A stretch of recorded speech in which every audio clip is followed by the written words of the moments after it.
ಧರ್ಮಸ್ಥಳದ ಕೇಸ್ ಏನಾಯ್ತು? ನೀವೆಲ್ಲ ಮುಂಚೆ ಮಾತಾಡ್ತಾ ಇದ್ರಿ, ಇವಾಗ ಅದ್ರ ಬಗ್ಗೆ ಏನು ಮಾತುಕತೆ ಇಲ್ಲ.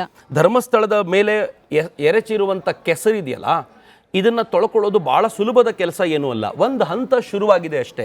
ಯಾಕೆಂದರೆ ಸುಮಾರು 12-13 ವರ್ಷಗಳ ಕಾಲ ನಿರಂತರವಾಗಿ ಕೆಸರು ಎರಚಿರೋದು ಹೇಗೆ ಅಂತಂದರೆ, ಅಸತ್ಯಗಳ ಕೆಸರನ್ನು ಎರಚಿ ಒಂದು ಧರ್ಮಕ್ಷೇತ್ರದ ಮೇಲೆ, ಅದರಲ್ಲಿರುವಂಥ ಪ್ರಮುಖರ ಮೇಲೆ ಎರಚುವಂಥ ಪ್ರಯತ್ನ ಮಾಡಿದ್ರಲ್ಲ, ಅದು ಎಲ್ಲಿವರೆಗೂ ಹೋಗಿ ಮುಟ್ಟಿದೆ ಅಂತಂದರೆ, ಒಂದಷ್ಟು ವರ್ಗಗಳಿವೆ. ಅವೇನು ಮಾಡ್ತಾರೆ ಅಂತಂದರೆ, ಒಂದು ವೈರಲ್ ಆಗಿರುವಂಥ ರೀಲನ್ನು ನೋಡ್ತಾರೆ, ಅವ್ರು ಇನ್ನೇನೂ ಮಾಡೋದಿಲ್ಲ, ನೋಡ್ಬಿಟ್ಟು ಸುಮ್ಮನಾಗ್ತಾರೆ, ಅಷ್ಟೇ ಇರ್ತಾರೆ. ಅವ್ರ ಮನಸ್ಸಿನೊಳಗೆ ಹೋಗಿ ಕೂತು ಬಿಟ್ಟಿದೆ ಧರ್ಮಸ್ಥಳ ಅಂತಂದರೆ ಕೆಟ್ಟದ್ದು ಅಂತ ಇವ್ರು ಮಾಡಿರುವಂಥ ಈ ಪ್ರಯತ್ನಗಳಿಂದಾಗಿ.